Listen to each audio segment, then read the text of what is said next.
नमस्कार, सीएनबीसी आवाज Motilal Oswal live studio में आप सभी का स्वागत है। आप देख रहे हैं खिलाड़ी नंबर 1। मैं हूं आपके साथ श्रेया ठाकुर। देखिए, कल की शानदार तेजी के बाद आज थोड़ा दबाव देखने को मिल रहा है मार्केट में। निफ्टी करीब 0.25% की गिरावट 24,746 के लेवल पर कारोबार करता हुआ नजर आ रहा है। हालांकि निचले स्तरों से थोड़ी रिकवरी दिखाने की कोशिश की, लेकिन वो सस्टेन करता हुआ नजर नहीं है फिलहाल।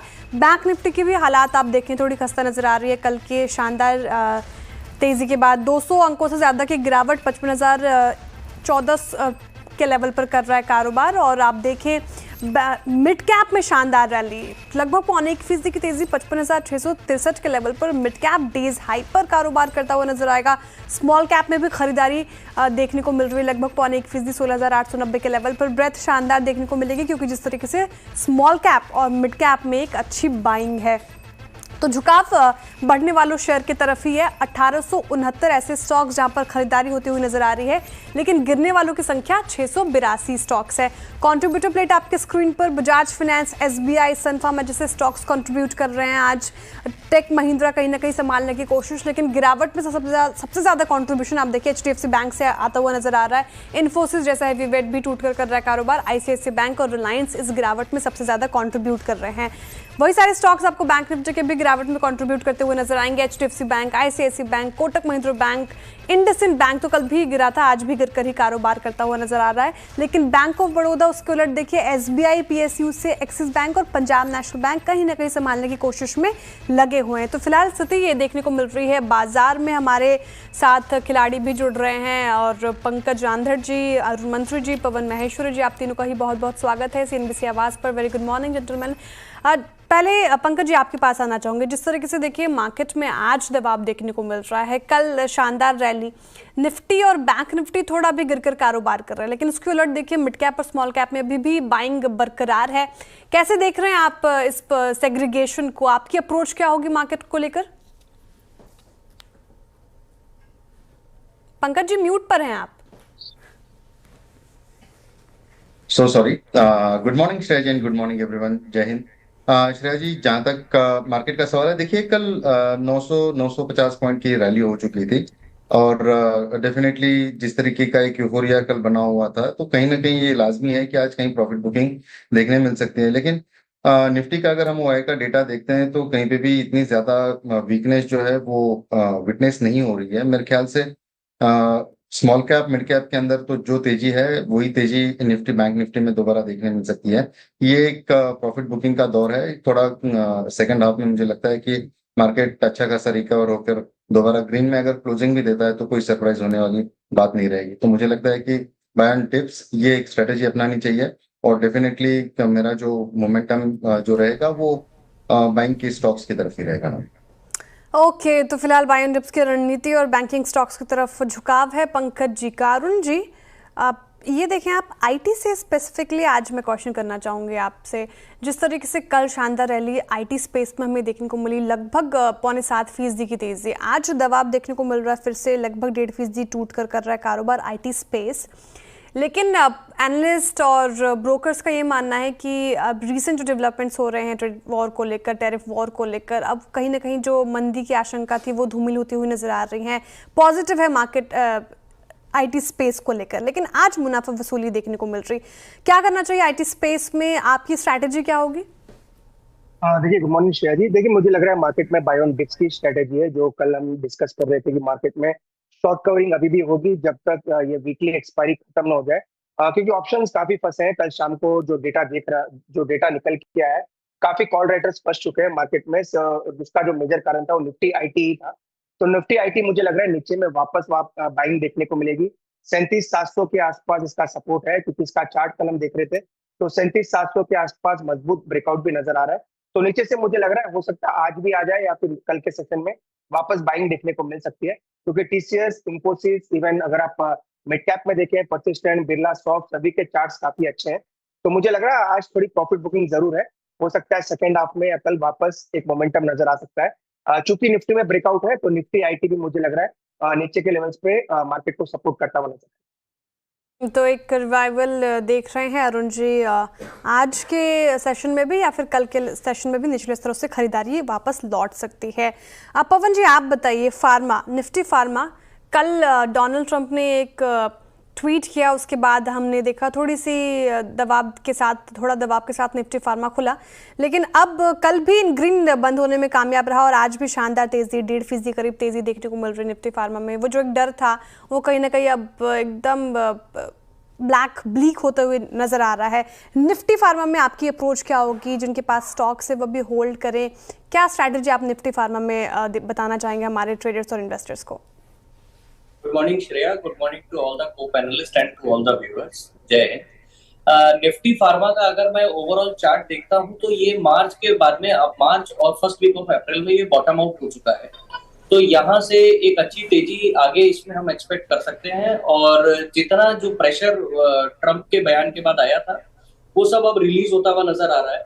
तो आप अगर अच्छे फार्मा स्टॉक्स में हैं तो आपको बने रहना चाहिए, और नहीं तो कुछ जो फार्मा स्टॉक्स हमें इस वक्त एक अच्छी बाइंग अपॉर्चुनिटी दे रहे हैं वहां पर ऐड भी किए जा सकते हैं।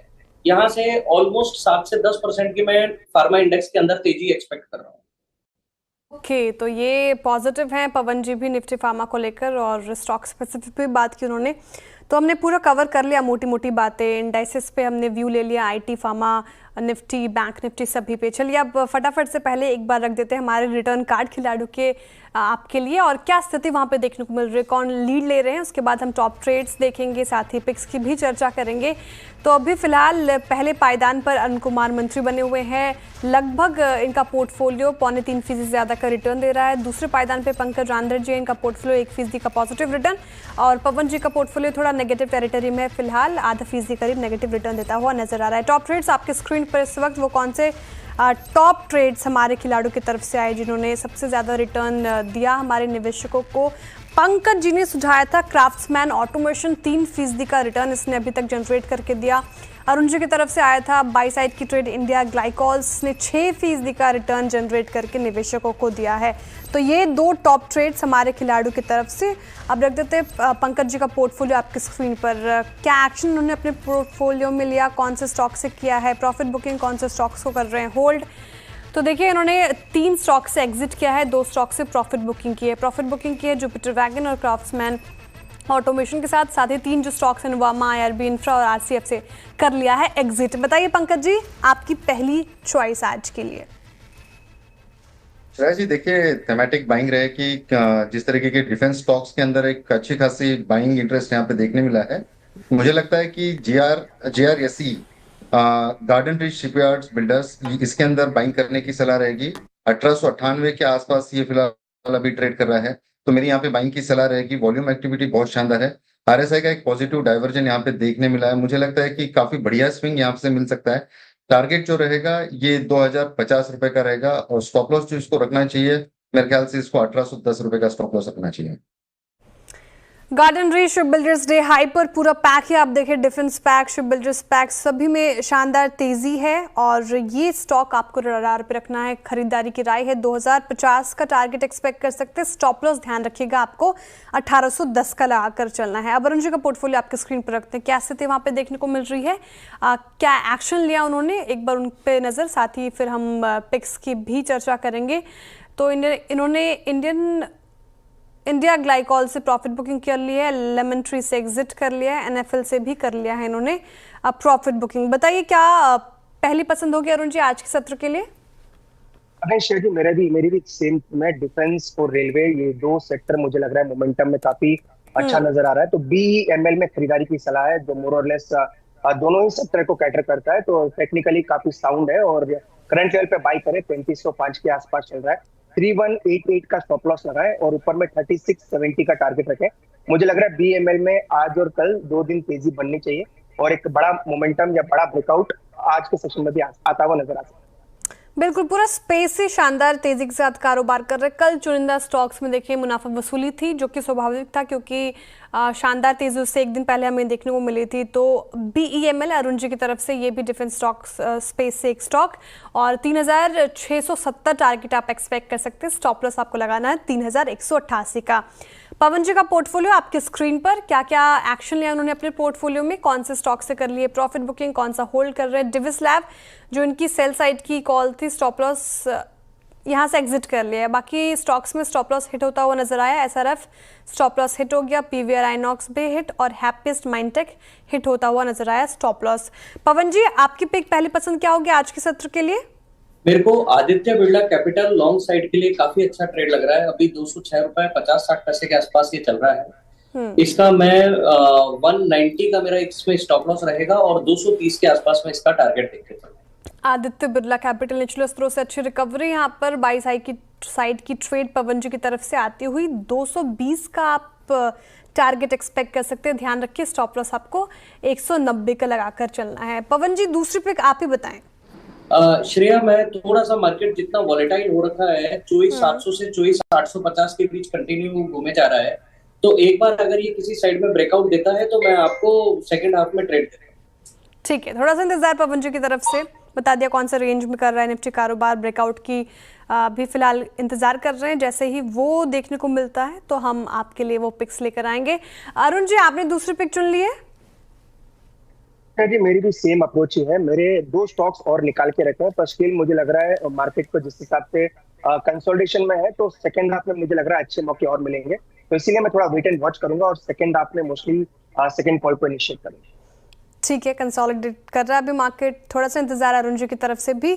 पवन जी पंकज जी आप बताइए, आप भी कर रहे हैं इंतजार या फिर स्टॉक ढूंढा है आपने? नहीं, बिल्कुल इंतजार ही करेंगे श्रेया जी। जिस तरीके से अभी मार्केट के जो मूव्स है काफी ट्रिकी होते जा रहा है मार्केट, तो मेरे ख्याल से थोड़ा सा वेट किया हुआ बेहतर होगा। ओके, तो तीनों ही खिलाड़ी दूसरे पिक्स के लिए भी कर रहे हैं थोड़ा सा इंतजार। कोई भी अपडेट हम लेकर आएंगे ब्रेक के बाद या फिर मिड कैप मंत्रा में। चलिए इसी के साथ रुकिए छोटे से ब्रेक के लिए। ब्रेक के बाद फिर हाजिर होते हैं। आप देखते रहिए सीएनबीसी आवाज।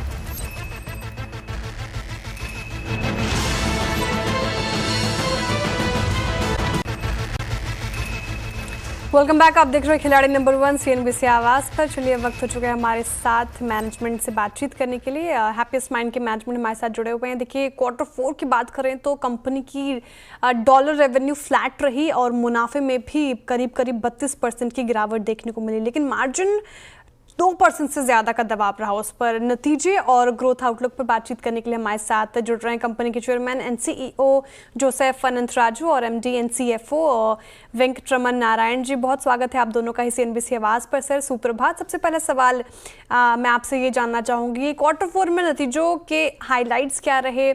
बात की हमने रेवेन्यू में बढ़त रही है, लेकिन एबिटा स्पेशली और प्रॉफिट पर भी दबाव रहा।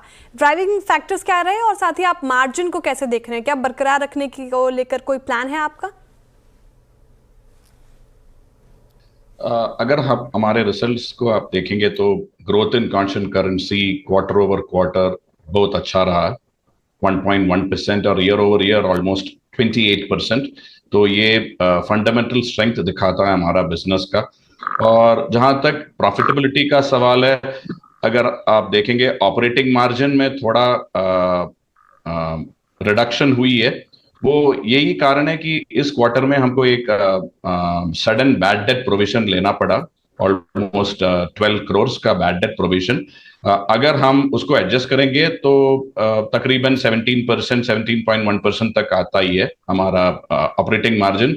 और एबिटा भी वही हाल है। अगर हम वो बैड डेट प्रोविजन को एडजस्ट करेंगे, वो सडन रहा था और उसके एडजस्ट करेंगे तो हमारा प्रॉफिटेबिलिटी में कोई बदलाव नहीं है। And the profitability for the year of 21.4% EBITDA is well within the guided range of 20 to 22% जो हमने दिए थे साल के पहले में। और अगर आप एडजस्ट करेंगे तो हम तकरीबन 21.9% तक पहुंच जाते हैं वो बैड डेट, और that is at the higher end of the margin spectrum in terms of guidance. तो as far as profitability is concern, both operating margin and EBITDA on healthy grounds. और इसमें हम we are trying to only make sure that we improve this going forward from here. बिल्कुल sir. Joseph जी, मैं अब आपसे जानना चाहूंगी कि देखिए, जनरेटिव एआई कारोबार में तो अच्छी बढ़त हमें देखने को मिल रही है। कंपनी की कुल रेवेन्यू में एआई का कितना योगदान है, कितना कंट्रीब्यूशन है, और अगले 2-3 साल के लिए क्या टारगेट रख रहे हैं आप? तो अगर आप जनरेटिव एआई बिजनेस यूनिट देखेंगे, उसका बनाने का 2 कारण है। एक तो डायरेक्ट रेवेन्यू जो है वो एक एडवांटेज है। दूसरा ये है कि जनरेटिव एआई का कैपेबिलिटीज दिखा के हम और बिजनेस जीत सकते हैं और कस्टमर के आंखों में डिफरेंशिएट भी कर सकते हैं। जहां डायरेक्ट रेवेन्यू की सवाल है, हम इस साल $5 मिलियन की टारगेट लिया है और 3 साल में हम इसको $25 मिलियन तक ले जाना चाहते हैं। बिल्कुल।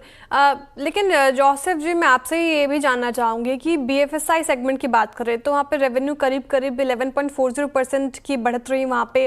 बीएफएसआई में तेज़ी क्या आगे भी बरकरार रहेगी, और लॉन्ग टर्म के लिहाज से अगर आप देखें तो प्रोजेक्ट पाइपलाइन कैसी है आपकी? अगर आप बीएफएसआई रेवेन्यूज देखेंगे और FY24 और FY25 कंपेयर करेंगे, इधर आपको ऑर्गेनिक और इनऑर्गेनिक में डिफरेंशिएट करना पड़ेगा।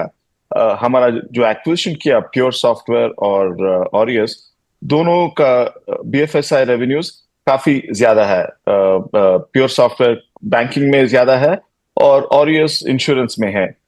इसके अलावा हम ये देख रहे हैं कि बीएफएसआई का सेक्टर जो है उसमें ट्रैक्शन थोड़ा ज्यादा मिल रहा है, हेल्थ केयर और बीएफएसआई, और ये ट्रैक्शन FY26 में भी कंटिन्यू होना चाहिए। ग्रोथ रेट जितना आप FY25 में देखा उतना नहीं रहेगा, क्योंकि जैसे मैंने बताया था इनऑर्गेनिक रेवेन्यू भी है FY25 में, वो नहीं मिलेगा FY26 में। लेकिन अभी इस क्वार्टर में हमने काफी अपॉर्चुनिटीज देखा है इस सेक्टर सेगमेंट में, और हमें उम्मीद है कि FY26 में बीएफएसआई सेगमेंट अच्छा बर्ताव कंटिन्यू करेगा। बिल्कुल बिल्कुल जोसेफ जी। नारायण जी, मैं आपसे अब जानना चाहूँगी फाइनेंशियल ईयर 2026 के लिए रेवेन्यू ग्रोथ का क्या टारगेट है? आप मौजूदा मैक्रो इकोनॉमिक स्थिति को देखते हुए मार्जिन और नए क्लाइंट्स एक्विजिशंस को लेकर क्या राय रख रहे हैं? हम तो अगले साल का टारगेट ग्रोथ ले चुके हैं। अभी थोड़े दिन पहले हमारा एक प्रेस कॉन्फ्रेंस हुआ था, उसमें बता चुके हैं कि हम डबल डिजिट ग्रोथ टारगेट कर रहे हैं अगले साल। As far as margin is concerned, यही रेंज रहेगा एबिटा का। We are trying to make sure that we are within the range of 20 to 22% अभी के लिए। there are quite a few ups and downs that we saw during the quarter, but hopefully stabilizing right now. So the target is to maintain the profitability and maybe surely improve on it as well over the year. बिल्कुल, हाँ बिल्कुल। समय थोड़ा कम है, लेकिन बहुत शुक्रिया Joseph जी हमारे साथ जुड़ने के लिए, नारायण जी हमारे साथ जुड़ने के लिए, और तमाम सवालों के जवाब देने के लिए बहुत शुक्रिया आपका CNBC आवाज़ को वक्त देने के लिए। All the very best for upcoming quarter sir. चलिए इसी के साथ रुके एक छोटे से ब्रेक के लिए। ब्रेक के बाद फिर हाजिर होते हैं। आप देखते रहिए CNBC आवाज़।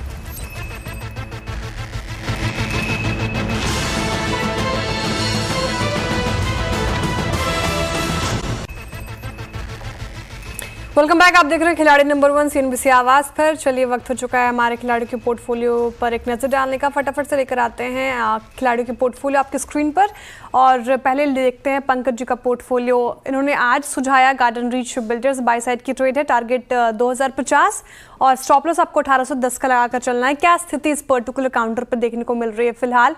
तो अभी नेगेटिव रिटर्न लैंड कर रहा है 0.60% का।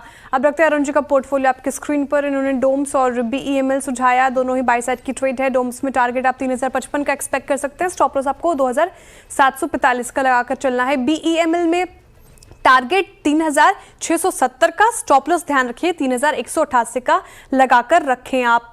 स्थिति प्रॉफिट या लॉस क्या देखने को मिल रहा है? BEML आधा फीसदी के करीब पॉजिटिव रिटर्न देता हुआ, और डोम्स में लगभग 0.25% की अभी फिलहाल नेगेटिव रिटर्न ये लैंड करता हुआ नजर आ रहा है।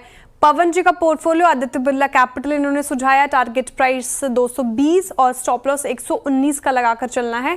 स्थिति क्या है यहाँ पे, तो ये भी लगभग आधा फीसदी करीब पॉजिटिव रिटर्न फिलहाल देता हुआ नजर आ रहा है। मुनाफा का मीटर क्या कहता है, हमारे खिलाड़ियों के कौन से आगे हैं, कौन लीड ले रहे हैं, तो फिलहाल आपकी स्क्रीन पर और अरुण कुमार जी का पोर्टफोलियो लगभग 6.25% का पॉजिटिव रिटर्न दे रहा है। ये पहले पायदान पे, दूसरे पायदान पे पंकज जी, इनका पोर्टफोलियो 2.25% के करीब पॉजिटिव रिटर्न लैंड करता हुआ नजर आ रहा है। पवन जी कभी भी पॉजिटिव टेरिटरी में आ सकते हैं, फिलहाल इनका पोर्टफोलियो थोड़ा नेगेटिव साइड पर है। तो ये स्थिति हमारे खिलाड़ियों के पोर्टफोलियो की। कोई भी अपडेट हमारे खिलाड़ियों की तरफ से वो मिड कैप मंत्रों में लेकर आएंगे आपके लिए। बहुत शुक्रिया आप तीनों का हमारे साथ जुड़े रहने के लिए।